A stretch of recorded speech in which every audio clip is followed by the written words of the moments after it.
ان تعتدو کہ تم اس پر زیادتی بھی نہیں کر سکتے.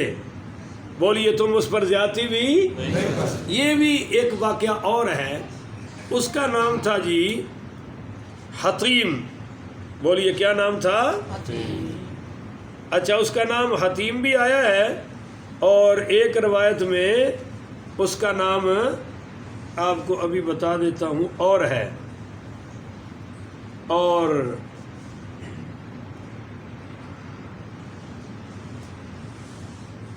ٹھیک ہے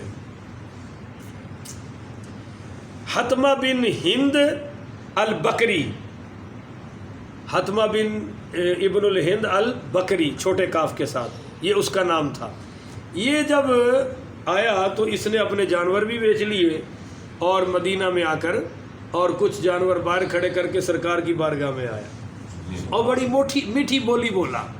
جب یہ قریب آیا تو حضور صلی اللہ علیہ وسلم نے اس کو دیکھ کر فرمایا کہ یہ شخص شیطان کی طرح آ رہا ہے. ہاں جی حضور نے پہلے فرما دیا. اور جب یہ آیا تو اس نے کہا جی میں اسلام قبول کرنا چاہتا ہوں, میری قوم بھی اسلام قبول کرے گی.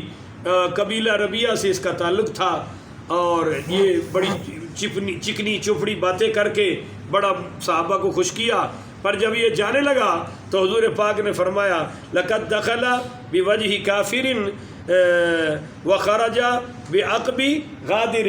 جب یہ آیا تھا تو کافر تھا, جب یہ جا رہا ہے تو دھوکے باز بن کے جا رہا ہے. کفر سے آیا تھا دھوکے سے جا رہا ہے. یعنی یہ جو اس نے کہا نا میں کلمہ پڑھوں گا یہ سب دھوکہ بازی ہے, یہ کلمہ پڑھنے والا. اب اس نے وہ چکنی چوپڑی باتیں کر کے باہر جو مسلمانوں کے اونٹ تھے وہ سارے چوری کر کے لے گیا. ٹھیک ہے. اور جب صحابہ عمرۃ القضاء پہ پہنچے تو یہ انہی جانوروں کے گلے میں پٹے ڈال کے وہ بیت اللہ کے لیے جا رہا تھا. تو صحابہ نے کہا اب ہم اس کو پکڑیں گے اور اس سے بدلہ لیں گے. تو اللہ نے منع کر دیا کہ جب گلے میں یہ پٹے پڑ جائیں تو تم نے کچھ کہنا اور کسی قوم کی دشمنی تمہیں اس حد تک نہ لے جائے. تو صحابہ یہ آیت سن کے پھر رک گئے. اور جب مکہ فتح ہوا 8 ہجری میں تو صحابہ نے وہ سوچا کہ اب ہم ان کو داخل نہیں ہونے دیں گے, یعنی مکہ والوں کو. اس سے بھی اللہ نے منع کر دیا. اور ایک آخری بات کر رہا ہوں جی اس آیت کا آخری حصہ وہ توجہ سے سنیے گا. میں کہتا ہوں سارے اسلام کا خلاصہ آ گیا ہے. وَتَعَاوَنُوا عَلَى الْبِرِّ وَالتَّقْوَى. تم نے تعاون کرنا ہے نیکی کے کاموں میں. کہو ذرا سبحان اللہ.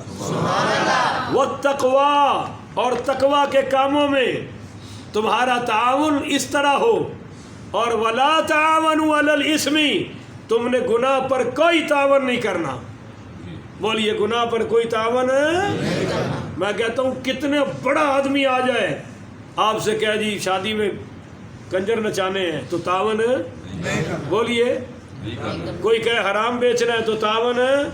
وہ باپ ہو بیٹا ہو کوئی بھی ہو اللہ کہہ رہا ہے تعاون نہیں کرنا. والعدوان اور کسی پر زیادتی کے ساتھ بھی تعاون نہیں کرنا. تعاون کس پہ کرنا ہے؟ نیکی کے کاموں میں, تقوی کے کاموں میں. ہائے ہائے کہہ دو ذرا سبحان اللہ. پھر آ رہا ہے واتقوا اللہ, اللہ سے ڈرو. ان اللہ شدید العقاب, اس لیے کہ اللہ کی پکڑ بھی بڑی زبردست ہے. دیکھیے حضور پاک پڑھیے صلی اللہ علیہ وآلہ وسلم نے فرمایا, بات ختم کرتا ہوں, انصر اخاک بظالم او مظلوم, کہ اپنے بھائی کی مدد کرو خواہ وہ ظالم ہو یا مظلوم ہو. تو صحابہ کہنے لگے جی مظلوم کی تو مدد سمجھ آ گئی, ظالم کی مدد ہم کیسے کریں؟ فرمایا اس کو ظلم سے روک کر مدد کرو. اس کو ظلم سے یہ نہیں ہے کہ اپنا ہوتے اسی بھی نال لگ جائیے. اچھا جی ایک حدیث سن لیجئے. نبی کریم پڑھیے صلی اللہ علیہ وسلم نے فرمایا کہ جو شخص کسی ظالم کے ساتھ اس کی مدد کرنے کے لیے چلا تو وہ اسلام سے نکل گیا. بولیے بھائی اسلام سے.